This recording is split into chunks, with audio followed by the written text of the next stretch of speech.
Prism TV.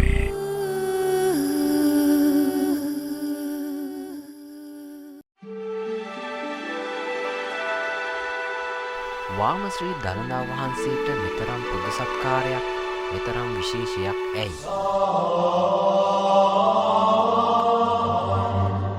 සතර දළදා වහන්සේලාගෙන් දෙව් මිනිසුන්ගෙන් වැඩිමනක් පූජෝපහාර ලැබෙන්නේ අපගේ සෙන්කඩගල නුවර දළදා වහන්සේටයි.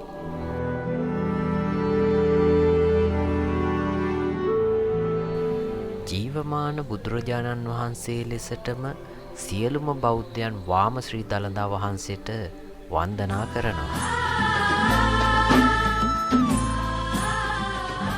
අපට පියවියෙන් දකින්නට ලැබෙන එකම දළදා වහන්සේ වෙන්නේ මේ වාම ශ්‍රී දළදා වහන්සේ.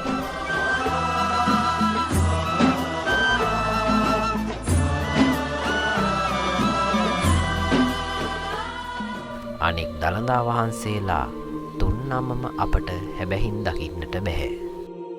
ඒ නිසාම වාම ශ්‍රී දළදා වහන්සේ ලෝකවාසී සියලුම බෞද්ධයන්ට සුවිශේෂී.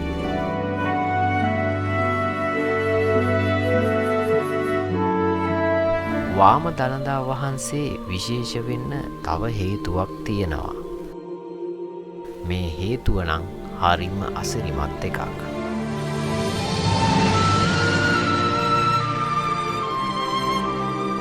අපගේ තථාගතයන් වහන්සේ 이르දි ප්‍රාතිහාර්ය පෑවා සේම වාම ශ්‍රී දළදා වහන්සේත් 이르දි ප්‍රාතිහාර්ය පාවදාලා.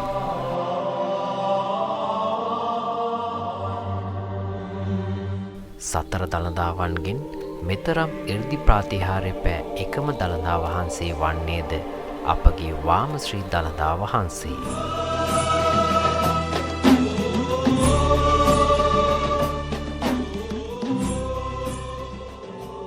බුදුරජාණන් වහන්සේගේ සියලුම ධාතුන් වහන්සේලා අතරින් වැඩිම 이르දි ප්‍රාතිහාර්යයක් පාවදාලේද අපගේ වාම ශ්‍රී දළදා වහන්සේ.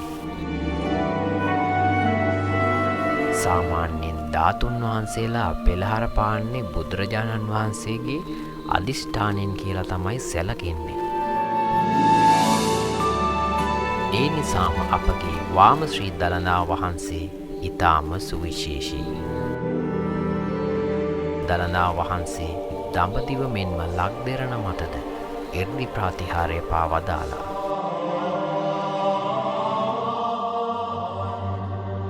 වාම ශ්‍රී දළදා වහන්සේ දැවෙන චිතකයෙන්ගත් කේම මහරහතන් වහන්සේ දළදාව කාලිංගයේ බ්‍රහ්මදත්ත රජුට ලබා දුන්නා.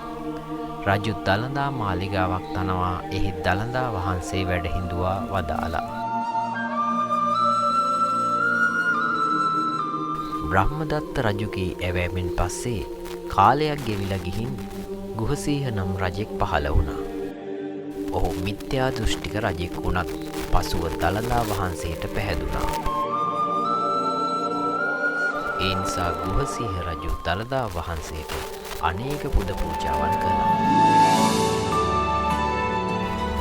මේ සිදුවීමට එකල හිටපු මිත්‍යා දෘෂ්ටික තීර්ථකයන් කිපුණා. එනිසාම ඔවුන් ගිහින් එකල මහා රජෙක් වූ පඬි නම් රජාට කේලම් කීවා. අන්න ගුහසීහ රජු මිනි ඇටයක් වඳිනවා. ඕක නිසා රජයට මහා අපල කාලයක් එන්න පුළුවන්.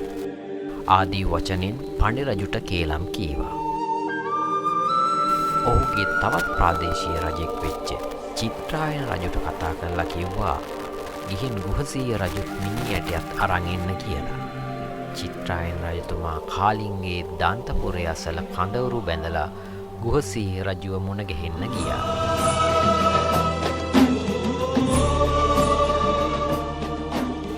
ගුහසීහ රජු චිත්‍රායන රජුව සුහදව පිළිගත්තා.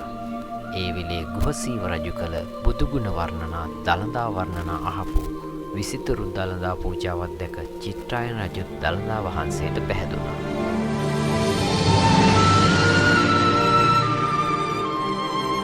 ගුහසීහ රජු චිත්‍රායන රජුව දළදා වහන්සේ ළඟට අරගෙන ගියා. ගිහින් ගුහසීහ රජු දළදා වහන්සේට වන්දනා කළා ජීවමාන බුදුරජාණන් වහන්සේගෙන් ආයාචනා කරන්නාසේ මෙසේ ආයාචනා කළා.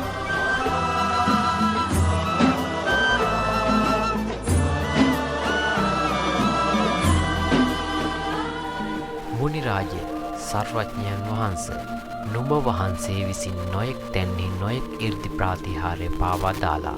ස්වාමීනි, එසේම බොහෝ ජනයාට සුගති සැපය පිණිස 이르දි ප්‍රාතිහාර්ය පානාසේක්වා.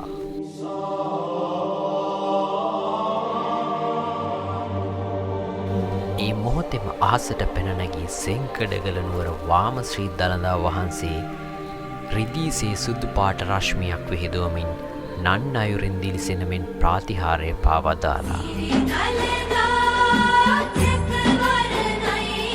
මේ තමයි අපගේ වාම ශ්‍රී දළදා වහන්සේගේ පළමු 이르දි ප්‍රාතිහාර්ය.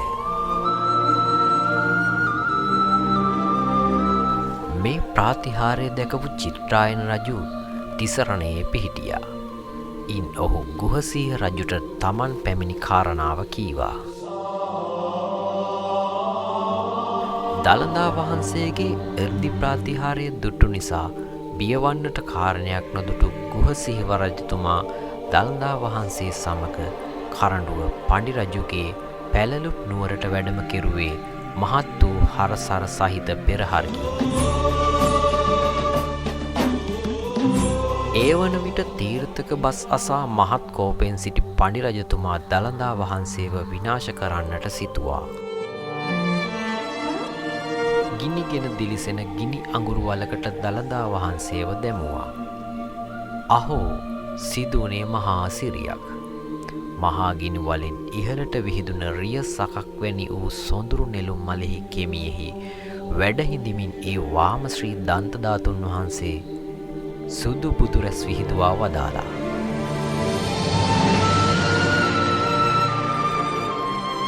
ඊළඟ උපාය වූයේ කිනිහිරය කලා කුළු ගෙඩියෙන් ගසා පොඩි කිරීම.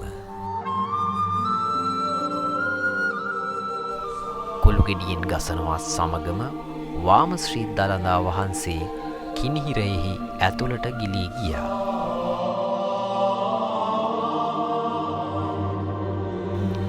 සියලු දිශාවන් ඒකාලෝක කරවමින් නැගුණු දාඨා ධාතු ප්‍රභාවන් අපමණ බුදුගුණයක් ගැන ජනසිත පහදාලුවා. පඬි රජුට මේ අරුමය සිතා ගන්නටවත් බැහැ.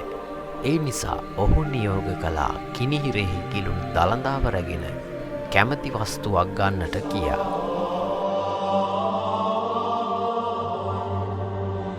එහෙත් තිතර්කයන්ට කවර ආකාරයකින්වත් දළදා වහන්සේව ගන්නට හැකියාවක් ලැබුණේ නැහැ. ඒ මොහොතේ ගෞතම සසුනේ ආග්‍රගිහි උපස්ථායක වූ අනේපිඩු සිටුතුමාගේ මී මුණුබුරෙකු වූ සුභද්‍ර සිටු පුත්‍රයා සැදැහැසිත් පෙරටුව අපමණ බුදුගුණ වර්ණනා කරමින් සත්‍යක්‍රියා කළා. ඒ මොහොතේ දළදා වහන්සේ කිනිහිරෙන් අහසට පැන නැගී නැවත සිටුපුතුගේ සිරසට වැඩම කරමින් බුදු රැස් විහිදුවන්නට පටන් ගත්තා.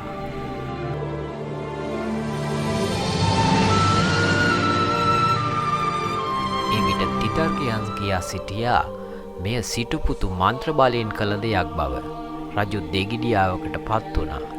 ඒ නිසා ඔහු කලේ වෙනත් පෙළහරක් දක්වන්නට කියා දළදා වහන්සේගෙන් අයද සිටීමයි.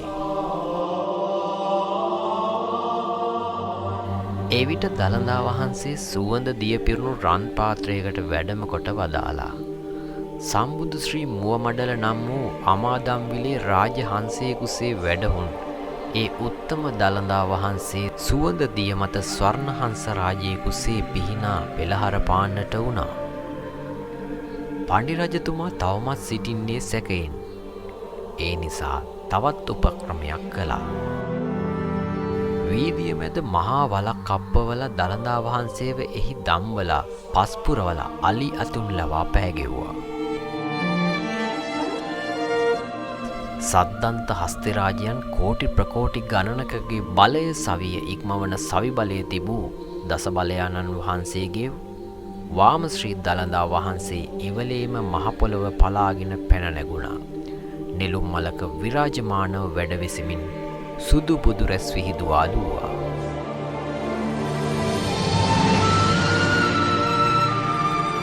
ඒ පෙළහර බලාවත් පඬි රජු පැහැදුනේ නැහැ.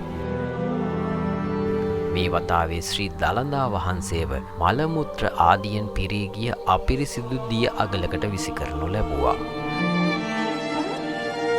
සැනකින්නේ පස් පියුමින් සුසැදුන ස්වර්ණහංස රාජ්‍යයන් සරණ බිඟු නද නැගින දෙව් පොකුණක සිරියෙන් දිලින්නට වුණා.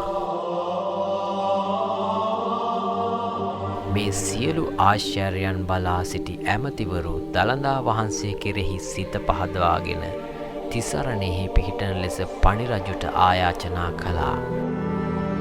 එවිටයි රජු මිසදුටුවන්ගෙන් මිදී ගත්තේ.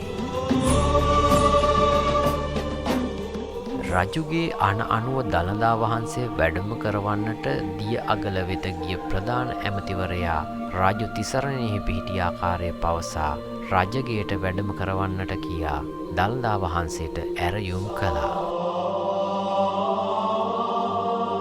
ඒ මොහොතේ දළදා වහන්සේ නෙළුම් මලින් නෙළුම් මලට වැඩම කරවමින් ප්‍රධාන ඇමතිවරයාගේ කරතලය මත වැඩ සිටිමින් සුදු බුදු රැසින් හාත්පස ආලෝකවත් කරන්නට වුණා.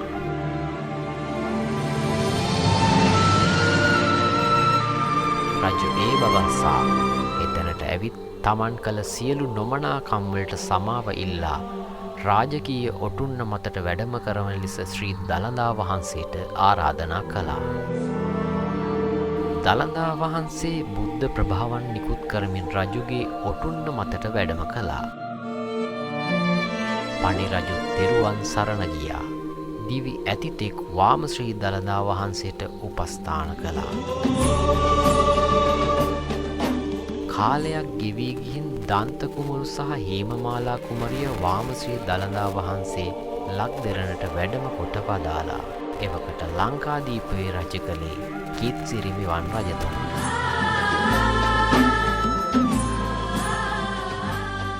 ලංකාදීපයට වාම ශ්‍රී දළදා වහන්සේ වැඩම කොට වදාළ බව කන වැකුණු සැනින් කිත්සිරිමි වන් රජු යස ඉසුරු ලැබූ ආකාරයෙන් දළදා වන්දනාවට පැමිණියා.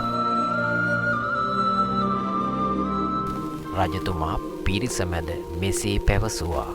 බුදුරජාණන් වහන්සේ ඊතා සුදු දත් ඇතිසේක. සර්වඥ දළදා වහන්සේ ඕෂධී තාරකාව මෙන් ශ්වේත වර්ණයෙන් යුතු වන්නේය. මේ දළදාව කුමක් නිසා කිලිටි පැහැයෙන් යුක්තද? ඒ ෂණෙහිම දළදා වහන්සේ පියාපත් විදා යන රාජහංසයෙකුසේ අහසේ නැගී මොහොතක් දක්ෂිනාවර්තව කැරකුණසේක.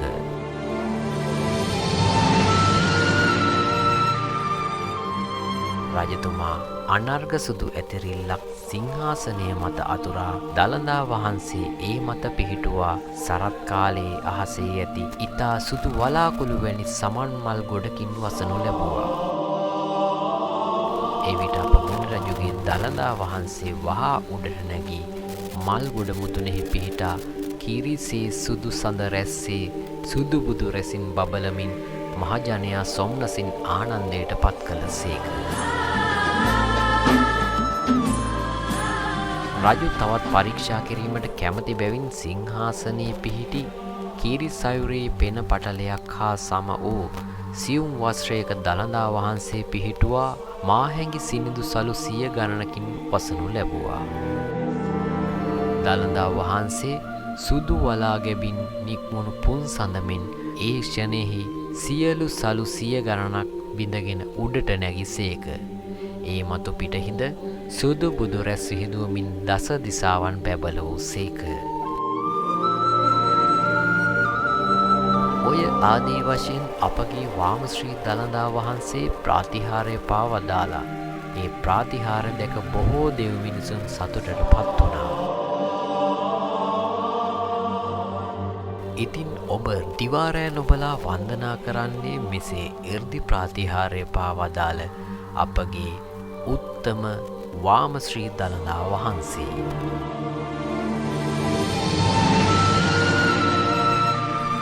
ජීවමාන තථාගතයන් වහන්සේසේ එර්දි ප්‍රාතිහාර්ය පාවදාළ උත්තම වාම ශ්‍රී දළදා වහන්සේ සෙන්කඩගල නුවර වාම ශ්‍රී දළදා වහන්සේට අපගේ නමස්කාරය වේවා.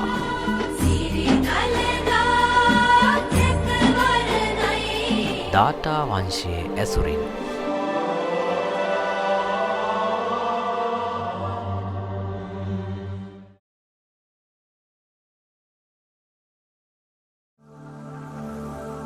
Prism TV.